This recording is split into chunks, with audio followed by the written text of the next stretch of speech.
Modera este panel Maximiliano Alonso, presidente del capítulo Montevideo de ISACA. Les damos la bienvenida a todos. Buen día, ¿cómo andan? Bárbara, María José, Gustavo, la verdad que es un placer estar acá con ustedes. Les cuento un poquito la mecánica, yo voy a plantear la pregunta y después les voy a ir dando entrada a cada uno de ustedes para que, bueno, den su opinión respecto a ella. Pasamos derecho a las preguntas.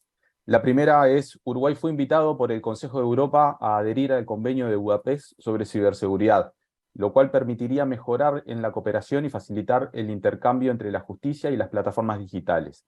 Uno de los requisitos para poder adherir es contar con legislación sobre ciberdelitos.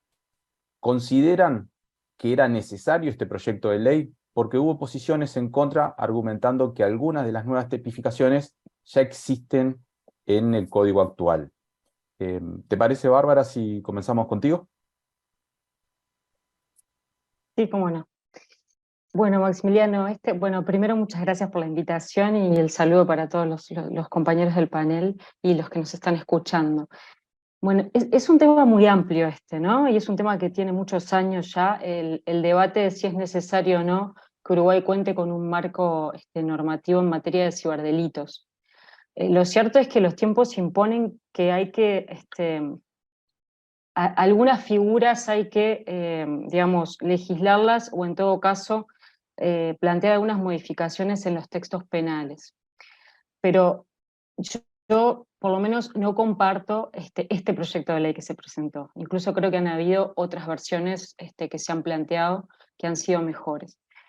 Particularmente este proyecto de ley yo entiendo que lo que hace es intentar trasladar taxonomía o nombres de delitos contenidos en el Convenio de Budapest justamente para facilitar esta adhesión uruguaya, y además genera una confusión en materia de interpretación para el juez y de aplicación de la norma penal. Entonces, para contestar tu pregunta, ¿es necesario? Yo entiendo que sí, y además así toda la cátedra y la academia penal entienden que es necesario legislar, o por lo menos adaptar los textos, pero no de la forma en que lo plantea este proyecto en particular. Este proyecto deja muchos tipos penales abiertos, que justamente es algo que no corresponde a la técnica penal legislativa, y eso justamente lo que va a hacer es, si se aprueba de esta forma, plantear implementaciones después en la práctica. Los jueces van a tener serias dificultades de aplicar esta norma así como está planteada. María José, no sé si... Muy buenos días para todos. Muchas gracias a ISACA por la invitación a participar. Bueno, yo les cuento que el primer paper que escribí sobre delitos informáticos fue del año 1999. Y en ese momento ya se habían presentado dos proyectos de ley. En 1987 el profesor Traversoni había presentado un proyecto y en el 98 Pacheco Klein había presentado otro proyecto. Y ya desde aquel entonces yo insistía en la necesidad de que, bueno, toda la aplicación de las tecnologías tenían una faceta negativa y que por lo tanto era necesario regular. ¿Por qué? Porque, bueno, evidentemente estas conductas obtienen unos importantes beneficios económicos que hace que la acción civil no sea disuasoria en cuanto a las conductas y por eso es necesario incursionar en el ámbito penal. Es verdad lo que dice Bárbara respecto al proyecto de ley. Entiendo que desde la primera versión, la que se presenta al Parlamento del proyecto de ley hasta ahora, el proyecto ha mejorado. De todas formas, espero que en senadores se le haga algunas mejoras, pero sin lugar a dudas necesitamos tener un proyecto de ley, tener una ley de delitos informáticos que tipifique conductas mínimas. Capaz que en algunos temas el proyecto es muy ambicioso, pero sí me parece que es necesario, sobre todo con el incremento importante de conductas perjudiciales, no solamente para las empresas, sino para los ciudadanos, que tengamos cuanto antes una ley de delitos informáticos. Y también, como tú decías, a raíz de las negociaciones con el Consejo de Europa, Uruguay necesita esta ley para poder adherir a la convención. Gustavo, ¿cómo estás? Hola, ¿cómo andás, Maximiliano? ¿Andás Buenos bien? buenos días a todos. Hola a las panelistas, amigas, y a todos los que nos están escuchando. Un gusto estar con ustedes. Voy a empezar haciendo la misma aclaración que a nosotros hace poco menos de 2 años nos invitó la comisión del Parlamento que estaba trabajando en esta ley. Fuimos con Marcelo Rodríguez. Y voy a empezar diciendo lo mismo, y más estando, en ese caso éramos Marcelo y yo solamente, pero estando acompañado de esas dos expertas, obviamente yo no voy a abrir ni una boca para opinar del proyecto de ley en lo que tiene que ver con lo jurídico, está claro. No sería tan atrevido. Y bueno, y en aquel momento inclusive tuve discusiones con Bárbara, que lo que aparte ese era otro proyecto de ley, y también como que de alguna forma me dio una visión más jurídica sobre la ley. Respecto a la pregunta concreta, yo pienso que sí. Yo pienso que es importante que tengamos, ¿sí? Que es enorme esta problemática, ¿tá? No sé, ni siquiera sé si uso bien los términos, no sé si se dice normal, pero bueno, que haya una ley sobre esto, ¿ok? Ahora, de ahí a lo que efectivamente está quedando plasmado, ya en aquel momento también, en aquel proyecto que era distinto, yo coincido que a mí me parece que este proyecto, no sé si, yo creo que hay diferencias significativas, no buenas, digamos, en ese proyecto, por lo menos de lo que yo puedo entender, pero a mí me parece que está muy bien que exista, pero lo que está claro, que ya con el proyecto anterior y con cuando uno lo mira, o sea, yo lo único que puedo limitarme a hacer, a tratar de entender qué es lo que se trata de establecer, y sobre todo, ese es el ejercicio que voy a hacer hoy también, es situarme como académico y profesional de la ciberseguridad, sí, y de las actividades que puedo llegar a desarrollar, para ver qué es lo que me está diciendo esta ley, porque yo entiendo que hay muchas cosas de las que me dice que restringe o le da un marco a mi trabajo que no necesariamente entiendo o que no estoy de acuerdo, por lo menos, si no se terminan de aclarar algunos términos. ¿Sí? Perfecto. Nos quedamos contigo, Gustavo, y planteo la siguiente pregunta. ¿Cuánto se sabe sobre la cantidad de ciberdelitos que se cometen en Uruguay? Por ejemplo, los organismos públicos se sabe que están obligados a reportar y algunos privados también. Pero, ¿es posible saber cuántos ciberdelitos se reportan? Gustavo. Bueno, yo creo que tendría que ser posible. No para mí, ¿de acuerdo? Pero por supuesto que hay determinados tipos de obligaciones que están fijadas, sobre todo ante los organismos de la administración pública y también de las empresas públicas, e inclusive creo que las empresas privadas, no estoy seguro que puedan ser obligadas a reportar incidentes, pero creo que han mostrado un espíritu muy colaborativo en ese sentido.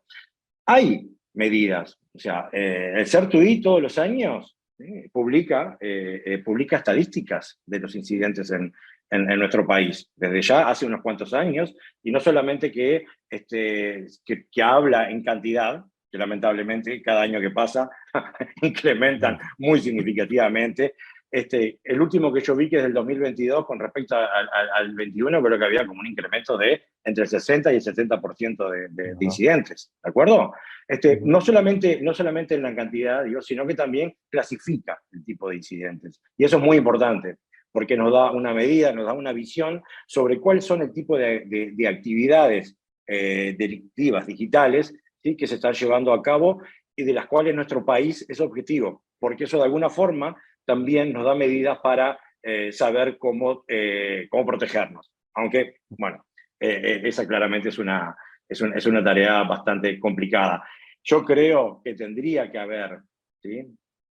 Yo sé que se está hablando, hay ideas sobre fundar determinados tipos de organismos que tengan un control y que inclusive tengan otras capacidades hasta punitivas en relación a lo que tiene que ver con monitoreo y control, ¿de acuerdo?, de lo que son incidentes y problemáticas de seguridad en el Estado. Yo creo que sí, y yo creo que el problema es que el reporte de un incidente, ¿sí?, trae aparejado impacto negativo, impacto de imagen, impacto hasta económico en las organizaciones, ¿de acuerdo? Por lo tanto, es un problema para nada fácil de resolver, excepto, ¿sí?, que se pudiera efectivamente generar una sensibilización al respecto, que siempre dice que la balanza se inclina más para el lado de reportar y tratar de entender lo que pasó, que preocuparse por el impacto, sí, que puede causar en la organización el hecho de que se sepa que fue el objetivo de un ataque.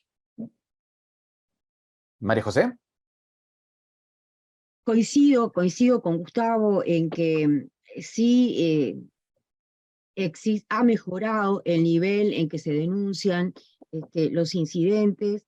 El CERDUI ha hecho un trabajo muy importante, publica cifras. Sin embargo, existe una cifra negra en cuanto a la cantidad de delitos informáticos que se cometen, y esto se debe a varias razones. En el caso de las empresas, por ejemplo, el tema del prestigio de la empresa a la hora de denunciar se convierte en un problema, porque bueno, si reconozco que tuve un problema de seguridad, ¿verdad? Puede causar desconfianza en el futuro hacia los clientes. Y en el caso de las personas físicas, muchas veces pasa que reconocer que fui engañado, que fui estafado, que muchas veces también provoca vergüenza, y por lo tanto no se denuncia. Yo he escuchado a gente de delitos informáticos decir que incluso esta cifra negra ocasiona que a la hora de pedir un presupuesto para la entidad se genera el problema, porque en realidad son muchos más los delitos que se cometen, o las conductas dañinas que se cometen, que lo que efectivamente demuestran las cifras. Y es cierto que tenemos obligaciones legales consagradas, por ejemplo, en la Ley de Protección de Datos. Cuando el incidente involucra datos personales, existe la obligación de denunciar ante la URCDP, y también ahora en rendición de cuentas se han incorporado algunos artículos también generando la obligación de denunciar, y también la responsabilidad en caso de no hacerlo. Es muy importante que el sujeto pasivo de estos delitos denuncie, por varias razones, ¿verdad? Porque en la medida que podamos cuantificar, que podamos medir la cifra real de los delitos, se van a poder tomar mejores medidas, y las autoridades van a tener mejores herramientas para poder trabajar en estos temas. Impecable. Muchas gracias. Bárbara. Sí. Estás muteada. Coincido con todo lo que dijeron Gustavo y María José, y no voy a repetir lo que ya mencionaron. Solo quería hacer una precisión y algo que creo que muchas veces se confunde, pero que no es lo mismo, porque se toma siempre incidente como sinónimo de delito. Como un poco, Maximiliano, creo que vos lo estás asumiendo. Y quizás puedan existir algunos incidentes que estén contenidos en estos reportes y no necesariamente sean delitos. Y más todavía en el caso en el que estamos justo discutiendo, que no tenemos un marco específico. Entonces tendrían que ser tipificados. Entonces, en realidad yo te diría que si tenemos que hablar de un registro de cantidad de ciberdelitos, más allá de lo que puede llevar, como dice María José, el Ministerio del Interior en el marco de delitos informáticos, no estaríamos contando por lo menos con un registro público o accesible al público en esta materia. Y si a eso le sumamos lo que dijo María José en materia de la cifra negra, creo que estamos lejos de saber realmente el impacto que esto tiene. Sabemos que es grande, pero estamos lejos de saberlo y de la gravedad. Y un poquito yo quería hacer esa apreciación, porque muchas veces se confunde incidente de seguridad con ciberdelito, y que no es así. Y lo otro sí, importante, y esto sí lo voy a repetir, pero quiero destacar que el registro que se está proyectando en rendición de cuentas sobre los incidentes justamente estaría a nivel legal y obligaría a públicos y privados, porque ¿qué pasa? Hoy la obligación de los públicos está en un decreto. María José, vos corregime, pero creo está a nivel de decreto. Esto ya lo hace, digamos, abarca determinados organismos y otros quedan afuera. Entonces ya es un registro que ya tiene falencias desde el vamos. Y los privados en realidad, en principio, como que no tienen una obligación de reportar más allá de la colaboración, ¿no? Y bueno, entonces, si esto está a nivel de ley, como está proyectado en la rendición de cuentas, y abarca a todos los públicos y a los privados, bueno, que estén relacionados con estructuras críticas y demás, bueno, ya ahí tendríamos, desde el punto de vista de incidentes, otro marco para poder tomar decisiones incluso, ¿no? Entonces, un poquito por ahí viene mi respuesta. No tenemos un registro de ciberdelito, me parece claro. Impecable. Bien, pasamos a la siguiente pregunta. En el artículo 358 cuarter sobre daño informático, expresa, este artículo define la pena para quien por cualquier medio y sin autorización destruya, altere o inutilice sistemas informáticos con la finalidad de causar daño. Este artículo tiene una circunstancia agravante si el daño ocasionado sea irreparable o fuera imposible retornar a su estado anterior. La pregunta es, ¿cómo entienden ustedes que se determina este agravante? Es decir, ¿cómo se determinaría si el no poder retornar al estado anterior es por culpa del atacante o por falta de contingencia y respaldos de la institución afectada? Arrancamos con María José. Bien. Bueno, cuando habla de daño irreparable, el deterioro esto implica un deterioro que no se pueda reparar, pero sí que se puede indemnizar. Y a nivel de derecho penal, que aclaro, no soy especialista en derecho penal, pero se hablaba de, por ejemplo, el homicidio consumado, o los casos de defloración, si bien después decía que se podía reparar con un matrimonio posterior. Y en el caso del daño informático, este daño irreparable, yo creo que respecto a la pregunta, no se puede dejar liberado, ¿verdad?, el agravante a la conducta del sujeto pasivo. Porque más allá si yo tengo respaldos o no, sufro un daño, y el daño va a estar causado, bueno, por tiempos en que yo pueda realmente reparar esa situación. No depende, creo que depende de la intencionalidad también del atacante, y que, bueno, si la persona tiene sus respaldos, en realidad creo que eso no limita o no elimina el agravante, que la acción en realidad está dada por esa intención de cometer ese daño irreparable.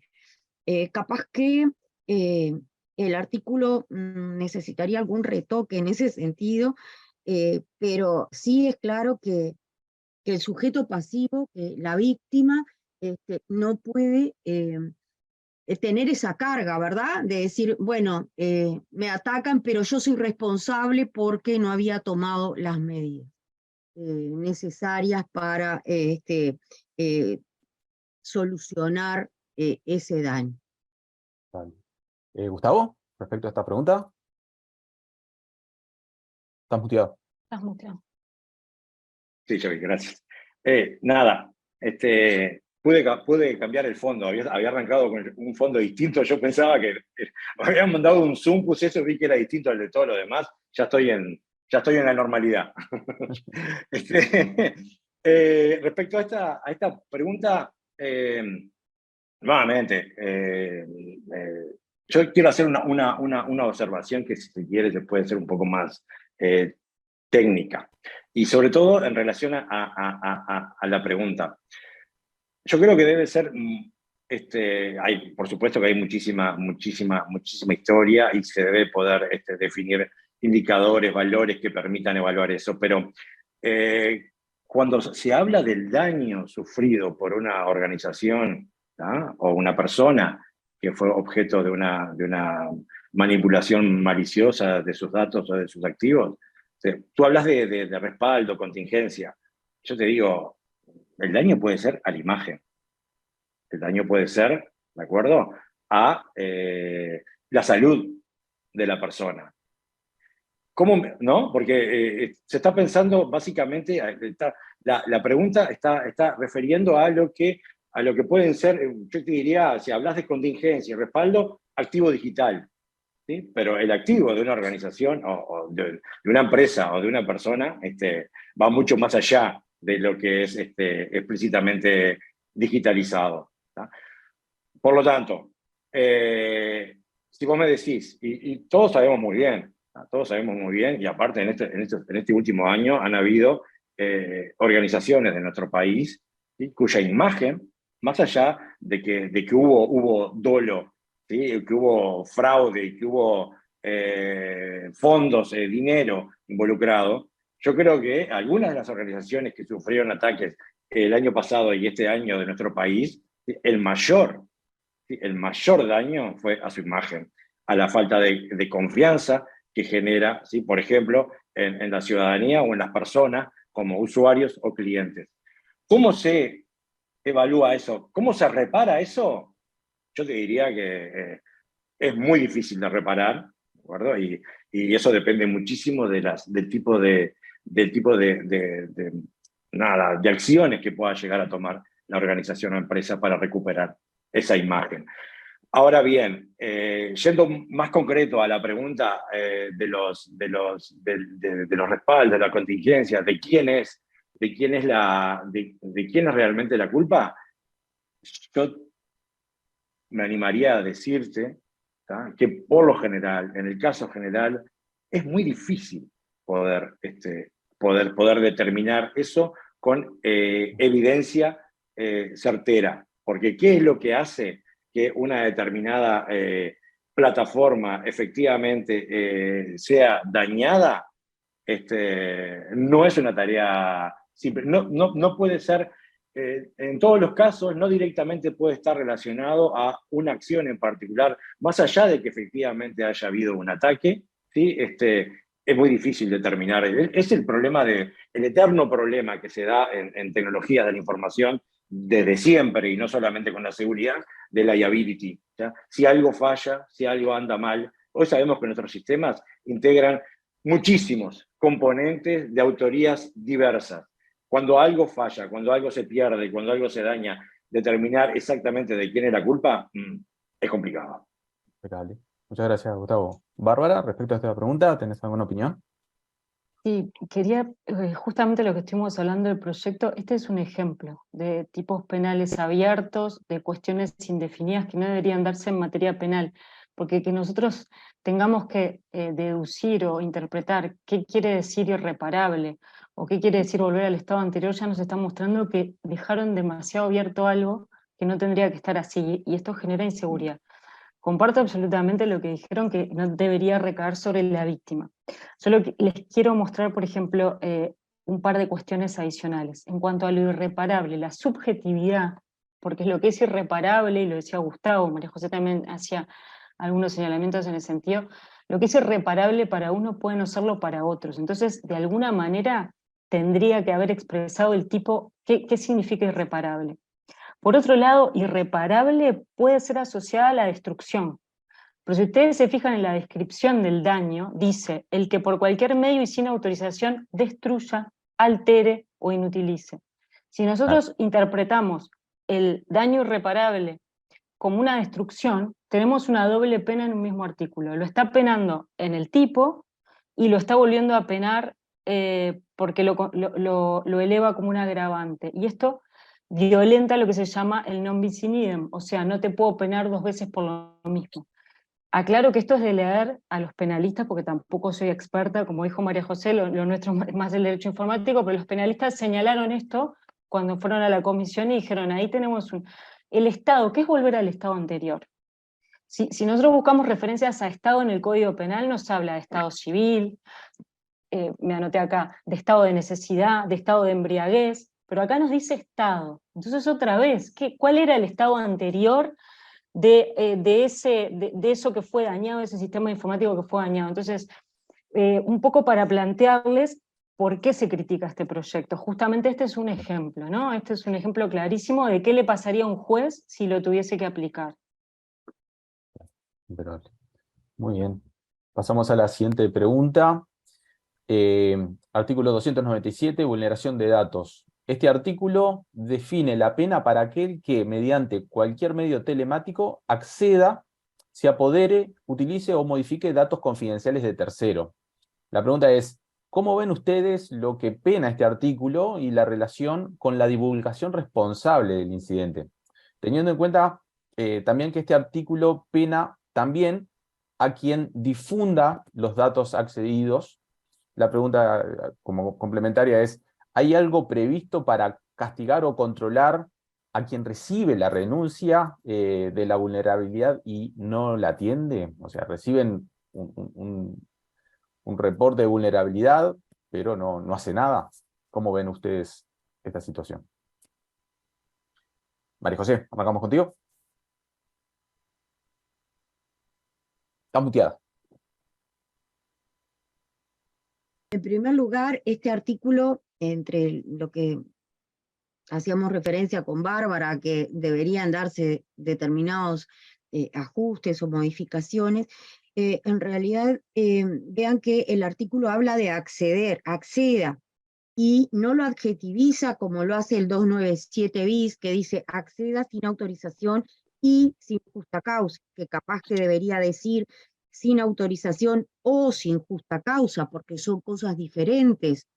Y acá solamente dice acceda, lo cual me parece peligroso, porque acceder podemos acceder en muchas circunstancias y estar justificado. O sea, a veces ocurría el ejemplo de la historia clínica electrónica. Bueno, sí, hay todo, necesito el consentimiento del paciente para acceder, pero en una emergencia está previsto que se rompa la seguridad y se acceda, y bueno, y después se analizará, ¿verdad?, las circunstancias en que se realizó ese ingreso, pero ahí tendríamos una justa causa. Entonces, que solamente diga acceda me parece peligroso porque creo que está poniendo a los operadores en una situación de poder caer en una conducta ilícita cuando en realidad o puede tener autorización o puede tener justa causa. Que creo que son cosas distintas y por eso debería diferenciarse. Por otro lado, ya lo mencioné, la divulgación en el caso de los responsables, bueno, está prevista en datos personales, cuando hay datos personales, en la 18331, en la modificación que se realizó debido a la adecuación al reglamento europeo. Y también, bueno, se está previendo en rendición de cuentas para vulnerabilidades relacionadas con la ciberseguridad. Pero con respecto a la última parte de la pregunta, me parece que quien recibe la denuncia de la vulnerabilidad en realidad no estaría contemplado en este artículo y no estaríamos hablando de una responsabilidad penal. Sí, eventualmente podría haber otro tipo de responsabilidad, pero no responsabilidad penal. Claro. ¿Gustavo? Bueno, justamente, había no me acuerdo si el artículo era muy similar o esta problemática ya estaba planteada. Esta fue una de las primeras cosas en la cual nosotros pusimos foco cuando accedimos a la comisión. El ejemplo de María José es clarísimo. Yo acá le doy un contexto profesional.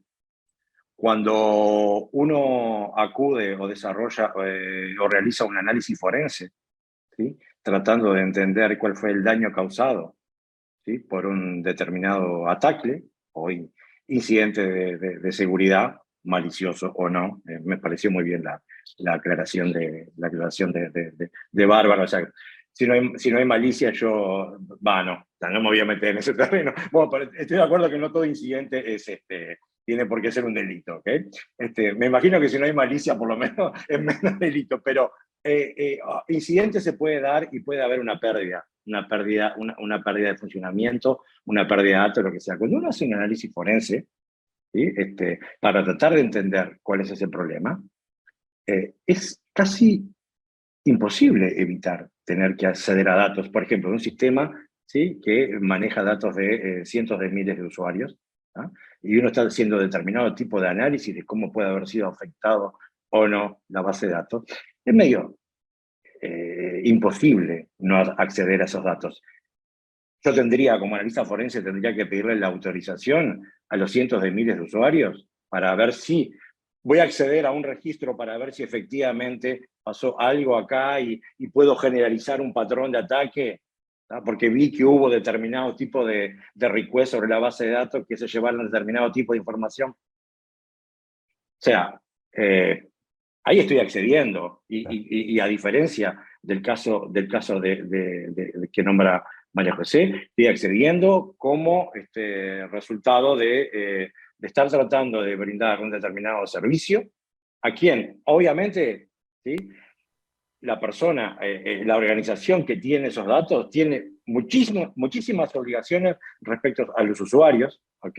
De proteger esos datos, porque también, como decía María José, eso está en la Ley de Protección de Datos Personales y hay obligaciones. O sea, ¿qué tendría que hacer yo, ¿sí? Como forense? Tendría que pedirle a la organización que le pida permiso a su... Le pregunto a las abogadas también, cientos de miles de usuarios, de que puede haber un analista que está tratando de entender un problema que los puede haber afectado a todos y que puede llegar a necesitar acceder a esa información.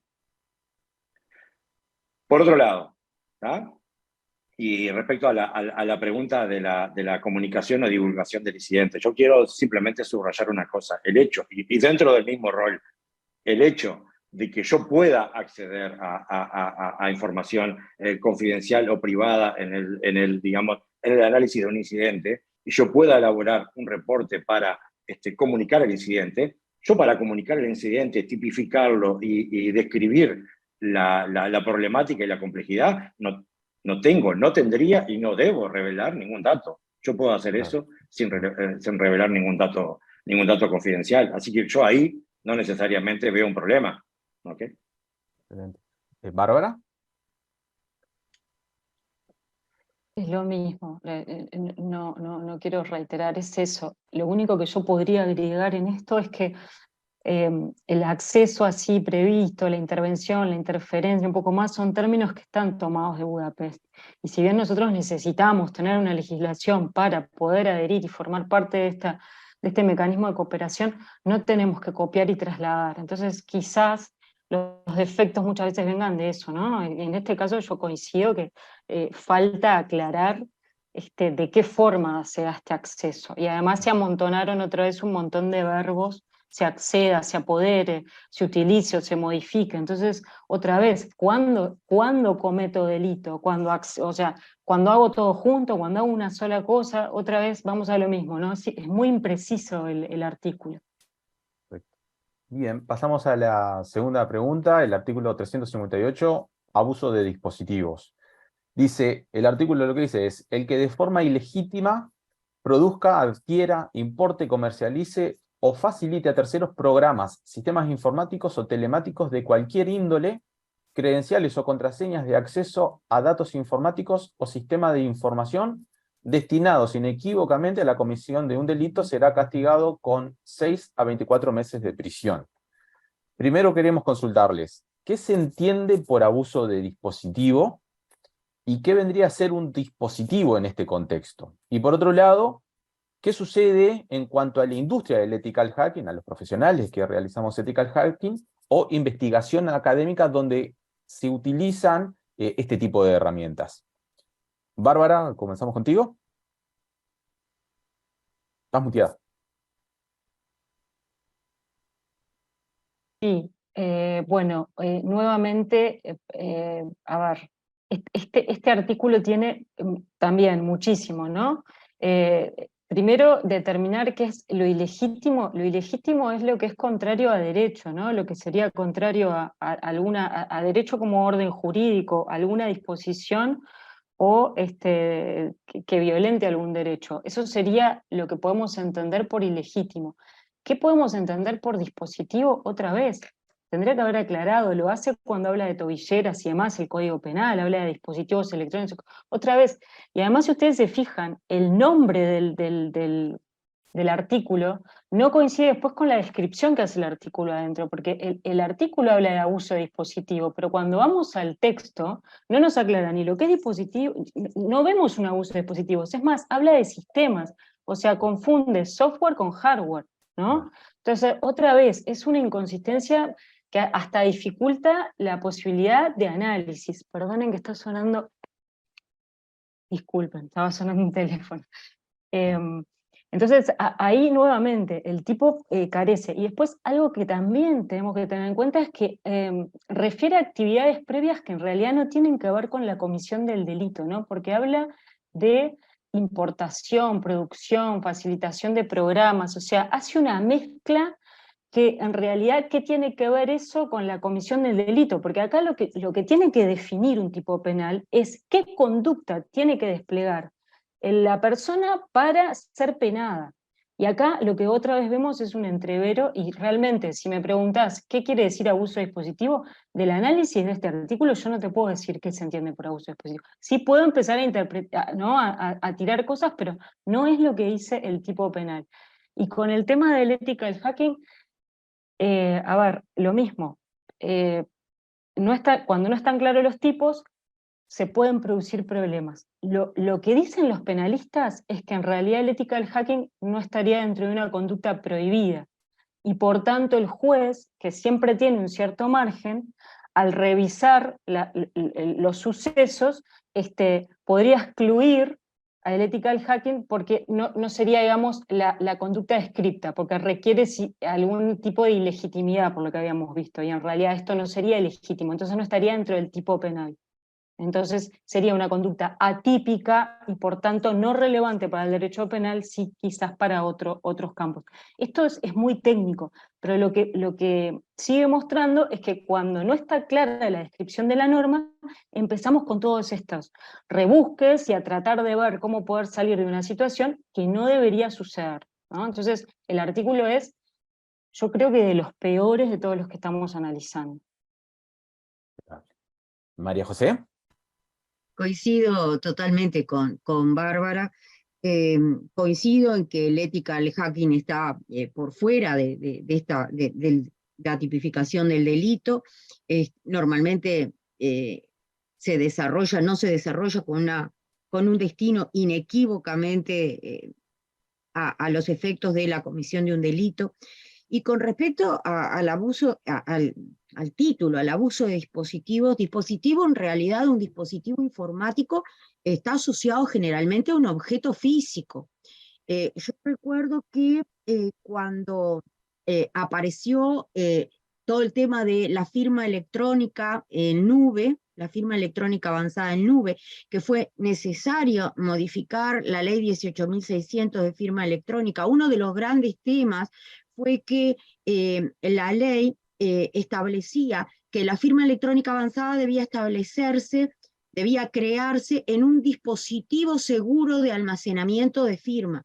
Y eso se entendió que dispositivo era algo físico, y por lo tanto fue una de las razones por las cuales se modificó la norma para que la firma electrónica avanzada de custodia centralizada que se creaba en la nube estuviera amparada por el marco jurídico, porque se entendió que la nube no era un dispositivo. Por lo tanto, todo lo que menciona el artículo, en realidad, no estaríamos dentro de ese concepto de dispositivo.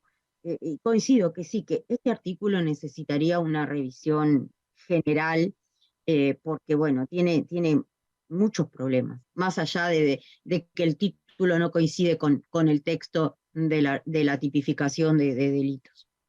Excelente. ¿Gustavo? Bueno, no tengo mucho más para agregar.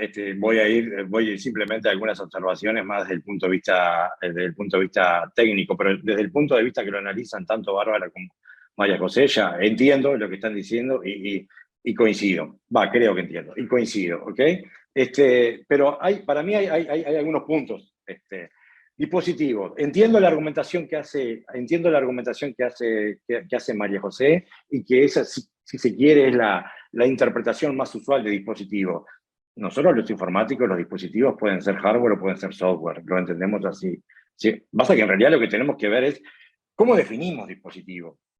¿tá? Yo creo que me parece que el término ya está usado en Budapest, ¿no? Hay algo referente a la noción de dispositivo, y no sé si hay una definición o no, pero me parece que estamos volviendo siempre al problema. Faltan definiciones, falta entender y hacer preciso de qué estamos hablando, cuáles son los elementos sobre los cuales estamos predicando, ¿ok? Dispositivo. Por lo tanto, si no sabemos qué es un dispositivo, ¿cómo podemos llegar a saber qué significa abuso de un dispositivo? Claro. ¿De acuerdo? Bueno, ni hablar. Por lo tanto, ahí yo mucho no tengo, lo único que tengo para aportar ahí es incertidumbre. ¿No? Si me preguntan a mí, la verdad, como lo estoy diciendo ahora, yo necesito definiciones, pero no solamente se necesitan definiciones desde el punto de vista jurídico, también desde el punto de vista técnico. Yo me paro en la interpretación. Para mí, un dispositivo sí puede ser tanto un elemento de hardware como un elemento de software. En el ejemplo que daba María José, la solución estándar para hacer esa protección efectivamente es un dispositivo de hardware. ¿Ok? Bien.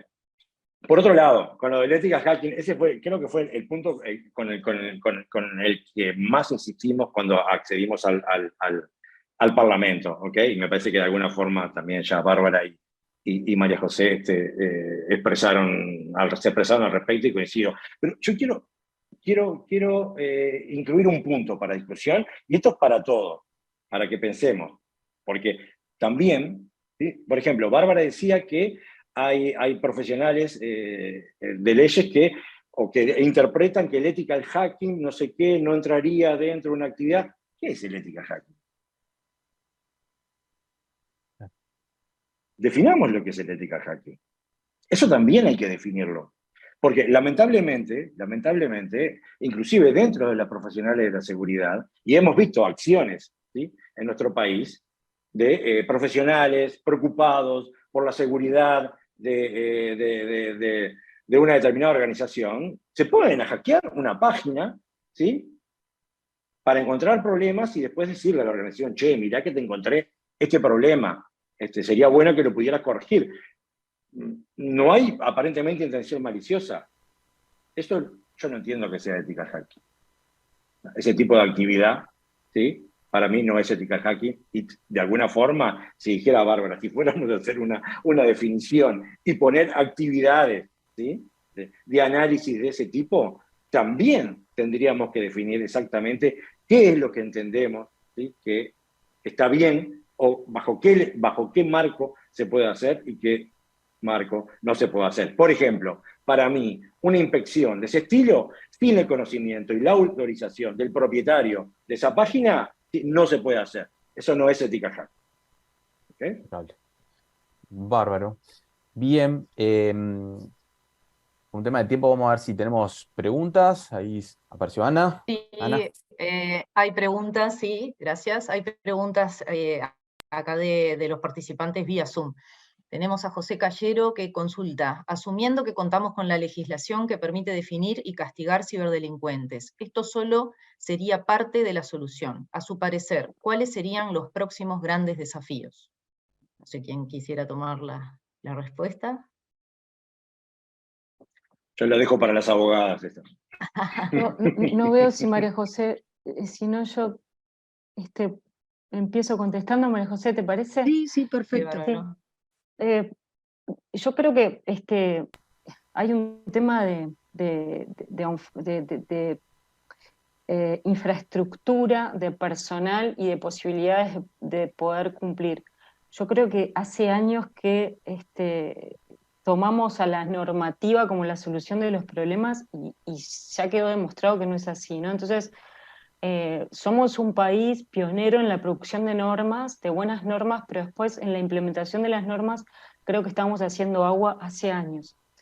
En materia de ciberseguridad y en materia de lo que es la persecución de todo lo que es la delincuencia informática, creo que hace falta más infraestructura y más personal, porque de lo contrario las normas son muy ambiciosas pero no vamos a poder cumplir. Incluso si hablamos de cooperación internacional, la pericia de un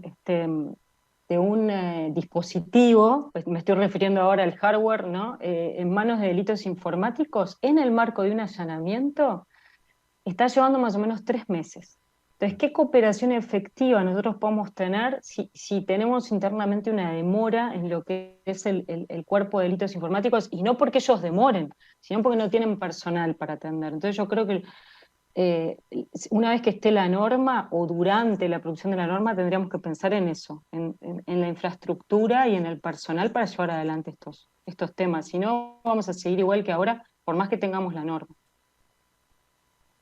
Sí, coincido con Bárbara en este sentido. AGESIC y realizó un acuerdo con UTEC para llevar adelante una tecnicatura, porque tampoco tenemos los suficientes técnicos a nivel país especializados en materia de ciberseguridad, y esto también es un inconveniente, porque bueno, sí, incluso el proyecto es súper ambicioso en materia de capacitación, pero bueno, evidentemente se necesitan personas capacitadas para poder realizarla. Eh, y en ese sentido, bueno, evidentemente necesitamos más técnicos en el área.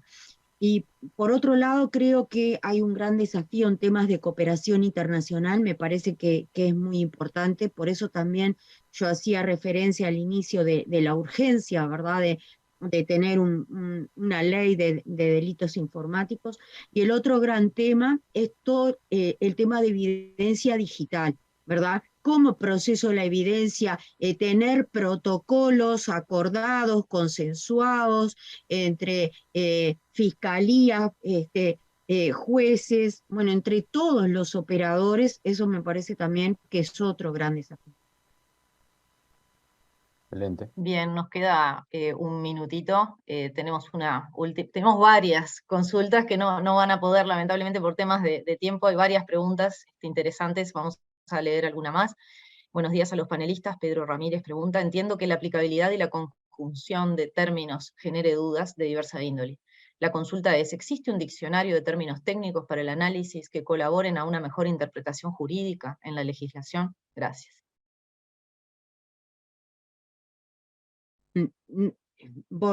Comienzo, Barbie. El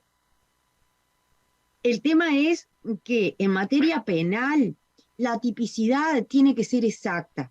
No importa si existe un diccionario de términos por otro lado. Si bien se dice que las leyes no deben contener definiciones, en realidad dentro del derecho informático se ha entendido que las definiciones son positivas para saber justamente de qué estamos hablando. ¿Vieron? Los abogados decimos dispositivo es hardware, y Gustavo nos decía, no, para nosotros puede ser hardware o software. Bueno, ya tenemos ahí un tema de interpretación. Entonces, creo que la ley, el proyecto anterior que se había elaborado en AGESIC, incluso AGESIC se elaboraron dos proyectos, uno que se envió al Parlamento, si mal no recuerdo, en 2016, y otro que, si bien tuvo consenso a nivel de Fiscalía, Poder Judicial, Academia, la Academia había hecho aportes muy interesantes, nunca se llegó a enviar, se anunció pero no se envió, contenía definiciones, porque en definitiva las definiciones son justamente lo que nos dan ese marco a ese tipo que tiene que ser lo más específico posible.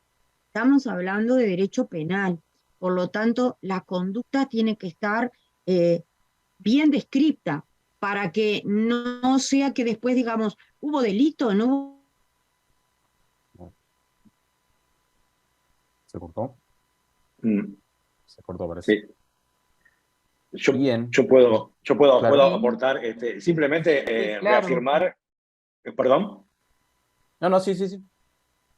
Simplemente reafirmar lo que dije en mi intervención anterior. O sea, María José, perdón María José, te perdimos y como estamos con poco tiempo, me metí yo. Si querés terminar, adelante. No, está perfecto. Dale, gracias. No, muy cortito. Está clarísimo lo que dice María José, y veo que Bárbara está totalmente de acuerdo. Pero yo refuerzo el mensaje de mi última intervención. Acá estamos predicando, estamos hablando de determinados tipos de actividad que tienen que ver con manipulación de infraestructuras y de representación digital de las cosas.